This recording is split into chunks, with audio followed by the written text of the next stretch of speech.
Sadece bir haftada akvaryumda neler değişmiş olabilir?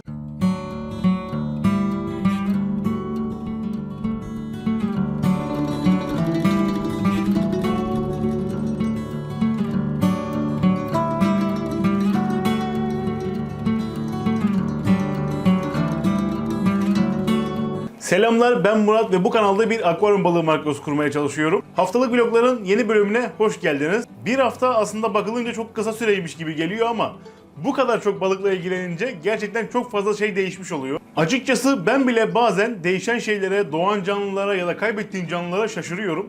Bir haftada nasıl bu kadar çok değişken olabiliyor? Ben bile şaşırıyorum. Eğer daha önce bu kanala denk gelmediyseniz ve bu kanalda ilk defa bir video izliyorsanız yaklaşık 40 gündür bu kanala aralıksız akvaryum içerikleri üretmeye çalışıyorum. Ve bu haftalık vloglarda bütün akvaryumlarımın güncellemelerini paylaşıyorum. Şimdi elime kamerayı alıyorum. İlk akvaryumumuzdan başlıyoruz, durumları inceliyoruz. Genelde bu videolara canlı doğuranlarla başlıyorum ama bu defa bu çiftliklerle başlayalım istiyorum. Güzel bir Aulon Akara görüyorsunuz şu anda, erkeğimiz. Şöyle güzel haberim var, buradaki dişilerimiz yavaş yavaş karınlarını şişirmeye başladılar. Biraz camda kahverengi bir yosunlaşma var ama buradaki dişler yavaş yavaş doğmaya başladılar. Artık yavru yapacak pozisyona gelmeye başladılar. Burada gördüğünüz 4 Avrotos'ta dişi. Şaşırtıcı şekilde hepsi dişi çıktı. Bir tane erkek çıkmıştı burada ama onu maalesef kaybettik. Alttan yeni yavrular yetişiyor. Buradan sonraki akvaryumda onları göstereceğim. Bir de beyaz yunuslarım var. Şu anlık burayı hala büyütüyorum. Aslında Avrotoslar artık, şu arkadaşlar artık yumurta alacak pozisyona geldiler ama yine de biraz daha zaman veriyorum kendilerine. Şu anda kondisyonunu arttırabilecek yemlerle besliyorum kendilerini. Şöyle bir de güzel albino erkeğimiz var. Bu akvaryuma gözüm gibi bakmaya çalışıyorum. Buradan güzel bir koloni çıkartacağız bakalım.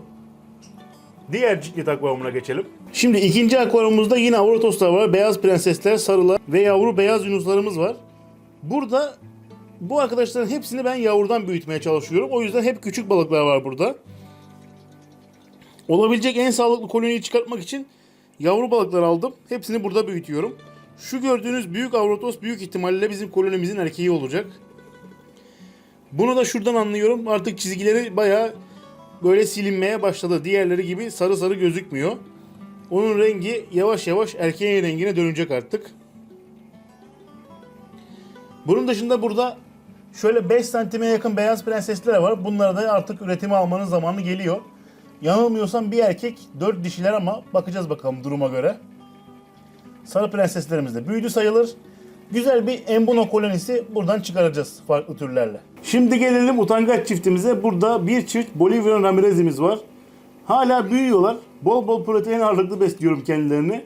Hala kamerayı görünce kaçıyorlar ama kamera ve ben odada olmadığım sürece gayet mutlular. Gayet güzel kurulaşıyorlar. Bugün burada bir su değişimi yaptım. %30 kadar bir su değişimi yaptım. Şu anda keyifleri daha bir yerine geldi gibi. Yani burada bir yumurta bekliyorum aslında. Dişi artık iyice böyle bir üreme moduna girmiş gibi ama bakalım kısmet. Umuyorum yakın zamanda kayaların bir köşesine, mağaralara bir yerlere yumurta bırakırlar diye düşünüyorum. Şimdilik yani üreme davranışı hareketleri var, kur hareketleri var ama ortada bir yumurta yok. Aslında biraz da küçükler, yani bunları da yavrudan aldım, kendim büyütüyorum. Daha önceki vlogları izlediyseniz mutlaka biliyorsunuzdur da. Biraz da boyları küçük şu anda. Hem gelişiyorlar hem kendilerini gösteriyorlar. Bakalım ne olacak durumlar. Göreceğiz. Ama şunu söyleyebilirim. Bu balıkların üremesini heyecanla bekliyorum. Çünkü gerçekten çok güzeller ya. Şimdi yerli lepisteslerimizin olduğu akvaryuma gelelim. Burada yavru sayımız bu hafta da arttı. Herhalde bir 60-70 tane yeni yavru buraya eklenmiştir diye düşünüyorum. Bayağı küçük yavrular var arada gördüğünüz gibi. Bu arkadaşlar gayet güzel ürüyorlar. Gayet güzel büyüyorlar aynı zamanda. Çok güzel erkekler var içerisinde. Çok güzel yavrular gelecektir buradan. Yavaş yavaş büyütüyoruz bakalım. Yavaş yavaş buradan ayıklamalar da yapıyorum. Şurada gördüğünüz yavruların büyüyenlerini, bu şekilde renklenenlerini işte mesela şurada örnek birkaç balık göstereyim. Mesela şunun gibi renklenenleri buradan alıp yan akvaryuma aktarıyorum. Yan akvaryumda da bir tık büyük balıklar, bir de kılıç kuyruk yavruları var. Orası artık aslında dolma seviyesine geldi. Hatta taşma seviyesine geldi. O akvaryumdan yavaş yavaş aşağı yeni kaplara indireceğim balıkları. Daha büyük hacimli yerlere indireceğim. tam damızlık hale geldikten sonra da bakacağız bakalım durumlara. Burası bu şekilde bir sürü, burada her hafta olduğu gibi verimlilik çok yüksek, bir sürü küçük yavrumuz var. Bu şekilde devam ediyoruz. Geldik piranaların olduğu akvaryuma. Kanaldaki ilk videolardan bir tanesi bu kılıç kuyrukları bu akvaryuma saldığım videoydu. Aralardaki kılıç kuyrukları görüyorsunuz. Bunların hepsi pineapple kılıç kuyruk yavruları. Hepsini bir dişiden doğurttum desem yeri. O kadar çok doğurdu bir doğumda. Şu anda hepsi burada büyüyorlar. Ve keyifleri gayet yerinde gördüğünüz gibi. Bayağı da bir lepistes yavrumuz var. Herhalde bir 50 tane lepistes yavrusu var burada. Geri kalan 150 tane kılıç kuyruk yavrusu. Renk almaya başladı kılıç kuyruklarımız. Artık turuncu turuncu kendilerini belli etmeye başladılar. Küçükten beri gerçi belli ediyorlardı da şu anda keyifleri daha güzel, daha mutlular. Gerçekten bunları seviyorum ama burası dediğim gibi bunlara dar geliyor artık bu küçük akvaryum. Küçük dediğim kısım şurası 35 santime yakın şu mesafe. Onun dışında geriye doğru da bir 35 santim kadar bir akvaryum burası. Bunlar aslında benim daha önce vatoz üretmek için yaptırdığım akvaryumlar ama şu anda elimde cüce vatoz olmadığı için bu tarz yavruları burada boylandırıyorum. Güzel erkek lepistesler var, güzel dişiler var. Bakalım burayı yakında boşaltıp daha minik yavrularla dolduracağım. Beta yavrularını buraya aktarmayı da planlıyorum. Bir tarafımda burada Kongo tetra üret diyor ama bakacağız. Siz ne düşünüyorsunuz? Mutlaka fikirlerinizi benimle paylaşın. Tetra üretimimi görmek isterseniz, beta yavrularının burada büyüdüğünü mü görmek isterseniz, hangisini isterseniz mutlaka fikirlerinizi benimle paylaşın. Tetra demişken şöyle Kongo tetralarımı bir göstereyim. Şu anda bir erkek iki dişi var. Birkaç tane transgenetik tetramız var. Bunlarla ilgili de bir üretim planı yapmayı düşünüyorum. Eğer hoşunuza gider, severseniz mutlaka fikirlerinizi belirtin ki tetra üretim serisine başlayalım. Erkeğimiz gayet güzel. Formu yerinde, keyfi yerinde. Güzel de kur yapıyor dişilere. Umarım başarılı bir üretim gerçekleştiririz. Yani bunun serisini yapmayı çok istiyorum. Hiç daha önce üretmedim. Sizin de bunu seveceğinizi düşünüyorum ama fikirlerinizi tabii belirtin, benimle paylaşın. Evet, üretim kaplarına geçmeden önce canlı doğuran akvaryumlarımıza gelelim. Plati yavrularımız bayağı bir geliştiler. Burada gayet güzel yem yiyorlar. Arkaya diğer balıklar geldiği için kamera ona odaklıyor. Yem yiyorlar ve bayağı da artık enerjikler. Onları bu yavruluktan almanın zamanı geldi gibi. Diğer yavru balıkların olduğu kaplara aktaracağım arkadaşları. Kaç tane var bilmiyorum, saymadım ama bayağı güzel renklenen büyüyen yavrularımız var. Mickey Mouse platiler. Bu sıralar benim favori canlı doğuranlarım. Şu gelen dişiyi görüyorsunuz maşallah. Karınlar dolmaya başladı en son doğumlardan bu zamana doğru. Bakalım yine güzel bir doğum olacak gibi. Safkan Mickey Mouse platiler geliştirmeye çalışıyorum. Şu anda 5 tane balığım var. 2 erkek 3 dişiler. Bir dişiyi maalesef kaybettik. Daha fazla dişi vardı ama maalesef birini kaybettik. Şu anda keyifleri yerinde. Erkekler hatta bazen o kadar güzel kur yapıyorlar ki ben bile şaşırıyorum. Bu akvaryumda bir de bunların küçük yavruları var ama bakayım gelecekler mi, görebilecek miyiz? Evet, şurada tatlı minik bir plati yavrumuz var. Bakın işte bu görüntüyü çok seviyorum ya. Platilerin bu görüntüsü benim çok hoşuma gidiyor. Karnı da bayağı şişmiş, bayağı da beslenmiş. Buradaki lepisteslere ben daha önce albino sky blue diyordum. Zaten renklerini görüyorsunuz. Burada bir kuyruk erimesi problemimiz vardı. Kökünden çözdük bu problemi. Bu arkadaşlar albino sky blue değil de albino blue grass olarak geçiyorlarmış. Bunu da yeni öğrenmiş oldum. Kırmızı kuyruklarına da red grass diyorlarmış. Sağa sola mutlaka orijinal hallerini koyarım. Şu anda benim balıklarım bir tık yıpranmış pozisyondalar. Çünkü dediğim gibi burada bir kuyruk erimesi atlattık. Çok şükür atlattık. Şu anda keyifleri yerinde. Altlarından hem böyle mavi hem kırmızı yavrular geliyor. Aslında bu da bir hoşuma gitti. Yani tek bir türe balık alıp tek renk üretmek yerine böyle renkli balıklar üretmek hoşuma gitti. Üretime devam edeceğiz burada. Bunlar hepsi, şu gördüğünüz balıkların hepsi benim kendi yavrudan büyüttüğüm balıklar. Dediğim gibi zorlu bir süreçten geçiyorlar ama şu ana kadar hiç kayıp vermedik burada. İnşallah da vermeden bu kuyrukların hepsini toparlayacağız. Kuyruklar için de bir kaya tuzu kullanıyorum. Daha önce bununla ilgili video çektim. Onu da yukarıdaki kartlardan izleyebilirsiniz. Ama platilerin keyfi yerinde. Bir de şu yeşil suyla bulanıklık sorununu çözseydik burada. Gerçi yorumlarda demişsiniz hani bu sorunu çözmeye gerek yok. Zaten balıklar gayet sağlıklılar. Ama bana bir görsel olarak böyle tuhaf geliyor diğer akvaryumların yanında. Bilmiyorum, bu duruma da alışmaya başladım aslında. Bu akvaryum bu sağ taraftan çok fazla gün ışığı aldığı için ne kadar değiştirirsem değiştireyim bu yeşil su görünümü kalıyor maalesef. Suya yakından baktığınızda gayet net, berrak gözüküyor. Şöyle balıkları yakından göstermeye çalışayım. Bak erkek pilatinin heybetine bak maşallah. Yani aslında yakından gayet güzel görünüyor ama bilmiyorum ya. Biraz kafam karışık bu yeşil suyu çözmeli miyiz, çözmemeli miyiz konusunda. Bir alttaki panda entlerlerimize geçelim bakalım. Evet, geldik üretim konusundaki en başarılı akvaryuma. Yani böyle bir üreme performansı ben görmedim. Burada gördüğünüz sepetin dışındaki bütün yavrular, bütün balıklar, hatta yavrular demeyeyim, burada doğdular, burada büyüdüler, burada doğurmaya devam ediyorlar. Şimdi sıfırdan bir koloni oluşturmakla ilgili birçok video istiyorsunuz benden. Sıfırdan bir canlı doğuran kolonisini buradan seçeceğimiz balıklarla oluşturacağız. Size bu balıkları nasıl seçeceğinizi, balıkçıdan balık alırken nelere dikkat etmeniz gerektiğini ilerleyen dönemde bir videoda anlatacağım. Buradan güzel, yüksek verimlilikli bir koloni daha çıkartacağız. Çünkü zaten balıklarımız bayağı büyüdüler. Artık yeni alttan gelen yavrulara yer açmamız lazım burada. O yüzden bir ayıklama işlemi yapıp şu gördüğünüz parlayan erkeklerden güzel bir koloni oluşturacağız bakalım. Anaç balıklarımıza da bakalım. Bütün bu koloninin anası babası bunlar. Gayet güzel, doğurgan, yetişkin balıklarımız var burada. Üreme devam ediyor, o yüzden çok da karışmıyorum, müdahale de etmiyorum buraya. Herhangi bir hastalık, bir durum çıkmadığı sürece de müdahale etmeyi düşünmüyorum. Dişi sayımız gayet yeterli, bir 30 taneye yakın dişi var içeride. 10 tane de erkek bırakmıştım ama erkeklerin bazıları dışarı çıkmış bu deliklerden geçip. Burayı olabildiğince böyle üretimde tutup balıkları doğru yemlerle besleyip üretimi sürekli devam ettirmeye çalışıyorum. Ama keyifler yerinde. Evet, geldik herkesin merak ettiği, herkesin sorduğu akvaryuma. Kılıç kuyruk ve entlerlerin bir arada yaşadığı akvaryum. Burada kimse kimsenin yavrusunu yemiyor. Yani buna inandırmakta bazen güçlük çekiyorum ama küçük balıkları zaten aralarda görüyorsunuz. Ne kılıç kuyruklar kendi yavrularını yiyorlar, ne entlerler kendi yavrularını yiyorlar, ne de birbirlerinin yavrularını yiyorlar. Ürüyorlar, büyüyorlar. Herhangi bir kayıp, ölüm bir şey görmüyorum burada. Güzel bitkili bir akvaryum burası. Amazon hançerleri bütün akvaryumu sarmış durumda. Arkada küçük bir kökümüz var. O da balıklar için uygun saklanma ortamı oluşturuyor. Burada bu hafta gördüğüm bir sıkıntı var. Bir dişinin kuyruğunda hafif, bakın bu ortadaki büyük dişten bahsediyorum. Hafif bir yırtılma, bir beyazlama var. Onu takip ediyorum. Bakalım onda bir ilerleme olursa o dişiyi buradan ayırıp bir karantina akvaryumda kuyruk tedavisi uygulayabiliriz.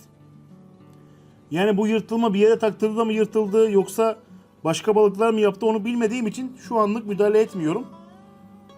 Biraz böyle gözlemleyeceğim. İlerleyecek mi yoksa sabit mi kalacak yoksa iyileşecek mi? Duruma göre bir değişiklik yapabiliriz belki o balık, sadece o balık için. Çünkü diğerlerine formu gayet yerinde. Aynı zamanda beslenmeleri, keyifleri de yerinde. Çok da müdahale etmek istemiyorum buraya. Bir de strese sokarsam yavruları yerlerse diye bir endişe var içimde. O yüzden olabildiğince bu uzaktan seyrettiğim, uzaktan severek izlediğim bir akvaryum olarak devam ediyor yoluna. Şimdi gelelim bu haftanın belki de en çok sevilen içeriğinin yer aldığı arkadaşlara. Beta üretim kabımıza.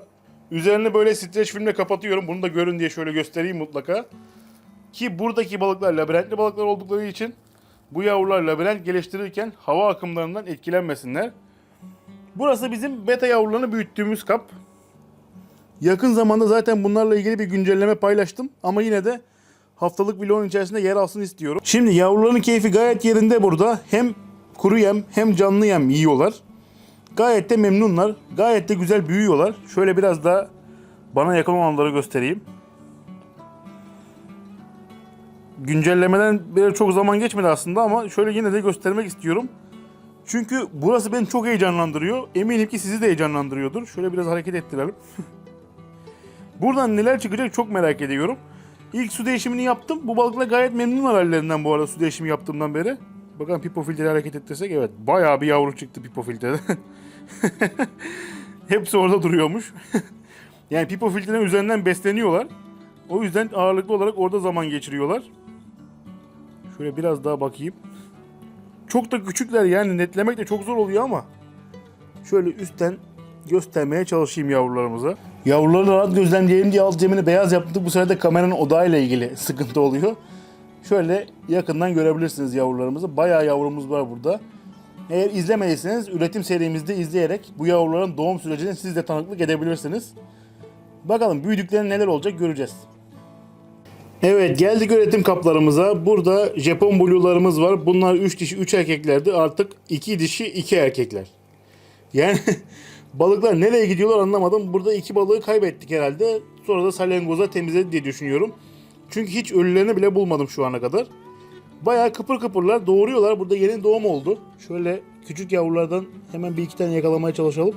Gördüğünüz gibi burada yeni doğumlar oldu. Bir önceki doğumda burada bir kuyruk sıkıntısı yaşamıştık. Balıklar hem kuyruklarını kısıyordu yavrular, hem de böyle salınarak yüzüyorlardı. Doğru düzgün yüzmüyorlardı. Burada bir tuzla su değişimi yaptım. Hem kaya tuzu kullandım hem de güzel bir su değişimi yaptım. Şu anda büyüyen yavrularda herhangi bir kuyruk sıkıntısı yok. Ama çok da fazla büyüyen yavru yok. Mesela 4-5 tane var. Yeni yavrularda da herhangi bir sıkıntı yok. Şu anlık keyifler yerinde gibi gözüküyor. Gelelim bu üretim kaplarının en verimli kolonisine. Snow White lepes testlerim var burada. Bunlara Snow White da diyorlar, Snow Ball da diyorlar. İşte yani kartopu da diyorlar, Snow White da diyorlar. Ben Snow White demeye alıştım. Bu şekilde devam ettiriyorum. Burada güzel bir su değişimi yaptık. Güzel haber, burada bu hafta bayağı bir doğuran balık oldu. Şöyle yakından yavruları göstermeye çalışayım. Küçükler, büyükler bayağı bir yavru var ve bayağı da bana geliyorlar artık. Yani benden yem istiyorlar bayağı. Bir tek burada biraz suyu fazla kaçırdım. Seviye çok yaklaştı. Ama üzerine bir kapak koyduğum için sıkıntı olmuyor şu anda. Bunlar tabii buradan kaçarlarsa yavruları yerler mi ondan da emin değilim. Çünkü görüyorum filenin içine giren yavrular var. Onlara bir şey yapmıyorlar ama çok küçük yavruları muhtemelen kapacaklardır diye düşünüyorum. Burada gördüğünüz koloniyi de ben tamamen yavrudan büyüttüm. Bunu her haftalık vlogda söylemeye çalışacağım. Çünkü bu tarz kanatlarını oluşturmak çok zor. Bunları da yavrudan büyüttüm. Şimdilik kendi yavrularını verirken herhangi bir sıkıntı yaşatmıyorlar bana. Gayet de sağlıklı, güzel balıklar. Erkeklerimiz artık renklenmeye başladı. Şurada örnek görüyorsunuz. Çok da güzel. Ne verirsem yiyorlar. Yani maşallahları var. Beni hiç üzmediler bu zamana kadar. Ne verirsem yiyorlar. Kendilerine iyi bakıyorlar. O yüzden güzel güzel de yavrular veriyorlar. Belki buraya bir güncelleme yapıp bu iri yavruları belki buradan alabiliriz. Alttan gelenler daha hızlı gelişsin diye. Bayağı bir balık oldu burada. Bir 100-120 tane kadar yavru var şu anda. Hem büyük hem küçüklerden. Ama bir hafta 10 gün kadar daha tutacağım bu balıkları. Yine yenilerini doğursunlar. Biraz daha bu kapta, yani kap bayağı bir yavru da olsun istiyorum ki sonrasında bunları buradan aldığımızda yeni koloniler hemen çıksın içerisinden. O yüzden bunları burada tutmaya devam edeceğim şimdilik. Hemen koyilere geçelim. Evet, geldik koyu kolonimize. Burada 3 erkek 3 dişimiz var. Burada güzel haber, yeni bir doğum oldu bu hafta. Ama balık sayımız çok az. Buraya yeni eklemeler yapacağım. Burada bu hafta yeni bir doğum oldu. Şöyle yavruları göstereyim. Küçükleri zaten anlayacaksınız içerisinden. Bir önceki doğumdan çıkan yavrular neredeyse artık dişi erkek olarak ayrılmaya başladılar. Yeni yavrular da şöyle aralarda ufak tefek geziyorlar. 10-12 tane yakın yavru var. Hangi gün doğurduklarını bilmiyorum. Ama ben de dün gördüm. Güzel güzel büyüklerle beraber takılıyorlar. O yüzden çok müdahale etmiyorum buraya. Ama yavrular kendilerini bir 2-3 günlük olacak kadar kurtarmışlar. Yani muhtemelen geçtiğimiz çarşamba ya da perşembe günü falan doğdular. Çünkü bu yavrular yani bugün doğmuş kadar küçük değiller. Buradan da güzel bir koloni çıkacak gibi. Şimdiden balıklar kendilerini belli etmeye başladılar aslında. Bilerek buraya hava basan hava motorunun fişini çektim ki balıkları rahat bir şekilde görebilelim. Ki böyle çok daha rahat görüyoruz. Yavrularımız burada, anaçlarımız burada. Gayet güzel takılıyorlar. Bunlara yeni kan eklemesi yapmak istiyorum. Bu koloniyi büyütmek istiyorum. Çünkü az erkek, az dişi burada hani daha sonrasında alttan gelen yavrularda da sıkıntılar çıkabilir. Tıpkı bu Japon blue'larda olduğu gibi buraya da yeni kan eklemek lazım. Bakalım, yani bugün bir 10-12 tane yakın yavru gördüm. Hatta filenin içinde bile geziyorlar şu anda. Umarım yeni doğumlar yine önümüzdeki hafta gerçekleşir burada. Koyularımızı çoğaltmış oluruz. Gelelim pineapple kılıç kuyruklara. Burası bir su değişimi yaptım. Burası var ya coştu yani. Nasıl anlatacağım daha fazla bilmiyorum. Burası gerçekten coştu. Ve yani gözlemliyorum balıkları, filenin içine giren yavrulara bir şey yapmıyorlar. Belki anlık yapmıyorlardır. Salmış olsam başımıza neler gelecek bilmiyorum. O yüzden bunların da üzerine bir kapak kapatıyorum. Şu anda 3 dişi bir erkek görüyorsunuz ama aslında burada 2 erkek var. O bir erkek diğer erkeği baskıladığı için çok fazla ortaya çıkmıyor diğer erkeğimiz. Renkler gerçekten çok güzel. Bu kan kırmızı gövdeleri benim çok hoşuma gidiyor bunların. Yavruları da aynen bu şekilde çıkıyor. Yavrularına gelecek olursak İlk doğan yavrular bayağı büyüdüler ama burada herhalde 3 posta bir doğum oldu.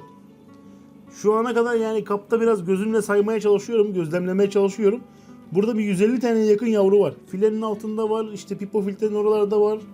Şöyle göstermeye çalışayım, bitkilerin arasında var. Bu benim şu ana kadar ürettiğim en fazla kılıç kuyruk sayısı aslına bakarsanız. Yani ben yıllardır bu balıkları üretiyorum ama file sistemiyle hiç üretmediğim için bu kadar yüksek verimlilik almayı beklemiyordum. En alt tabanda küçük yavruları görebilirsiniz. Üste gezinenler artık bayağı büyüdüler, bayağı kendilerini kurtardılar. Biz balık olduk diyorlar yani. Bunları aslında karma lepisteslerle beraber karıştırıp büyütmeyi düşünüyorum ama şu anlık uygun bir yer ayarlayamadım. Bu üretim kaplarını belki çoğaltarak, yani şu beyaz kabı çoğaltarak balıklar içinde büyüyebilecekleri bir ortam oluşturabilirim. Hem de burada bu arkadaşlar doğurduklarında yeni yavrularımıza yer açılmış olur.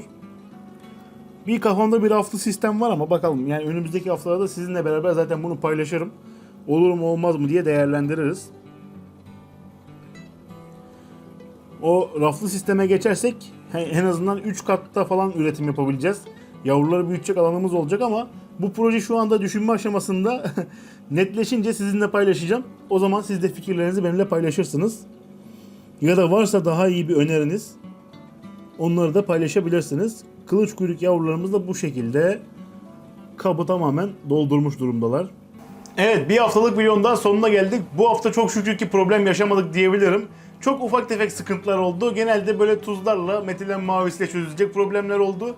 O yüzden çok da fazla bir aksiyon olmadı. Ama yeni doğan yavrularımız, büyüyen balıklarımız, kurulacak olan kolonilerimiz tabii ki önümüzdeki haftaya hazırlar.